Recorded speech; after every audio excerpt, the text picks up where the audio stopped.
Hello, it's Richard Pearse from FinextraTV, and I'm delighted today to be joined by Katherine Foster. She's the Executive Director at the Green Digital Finance Alliance.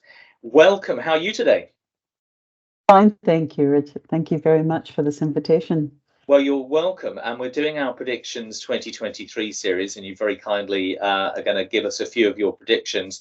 But of course, you were at COP15, and we want to hear a little bit about that because it's still sort of hot news. But tell us, first of all, GDFA, who are you? What's your remit? Thanks. Yeah, the Green Digital Finance Alliance is actually a Swiss-based not-for-profit. It was launched by the United Nations Environment Programme and Ant Group at the World Economic Forum in 2017, and has evolved into a dynamic think-do tank that collaborates with experts, international organizations, philanthropic foundations, NGOs, and public and private sector actors. That's brilliant. I love that think do. That's very much aligns with everything we do on sustainablefinance.live. So tell us, COP15, you were there. What was your impression of it, and the the particular pieces of the articles, etc., that were agreed on? Oh, yes, it was. First of all, it was really great to be back in Montreal. I'm a former Canadian diplomat and actually worked just up the road there. So, and that was 30 years ago. To see how far we've come in that time frame. So yes, I think we're all very positive about the outcome.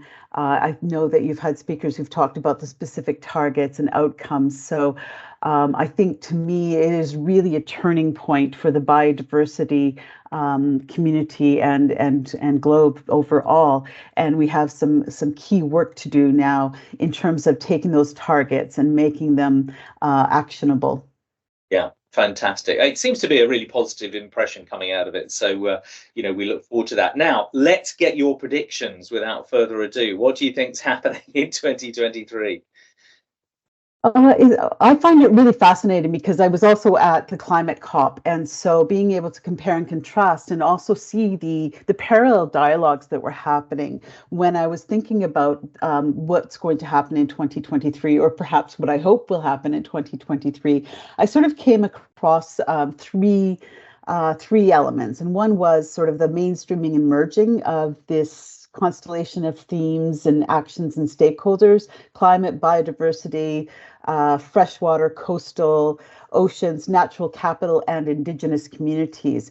And I think what we're going to see on that part is a sort of more integration and cross-fertilization of knowledge and capacity there, because a lot of the tools and frameworks that we've built out under climate are very much applicable here and need to be expanded as well. And on top of that, the natural capital and the capital's community is really coming to the fore here, as well as the Indigenous communities. And here I don't mean just the global south.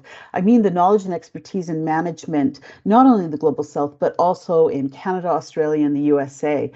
And we see a need really to start recognizing and integrating those in our stakeholders and actions and knowledge bases. And then I think the second one is about the technological innovation tools and data.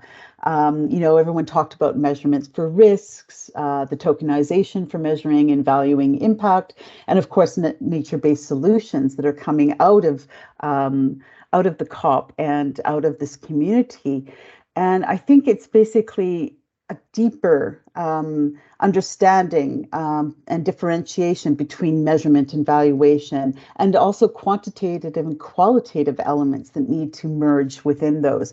And also the lenses between bottom-up NGO and local community data and observations to that top-down financial sector needs.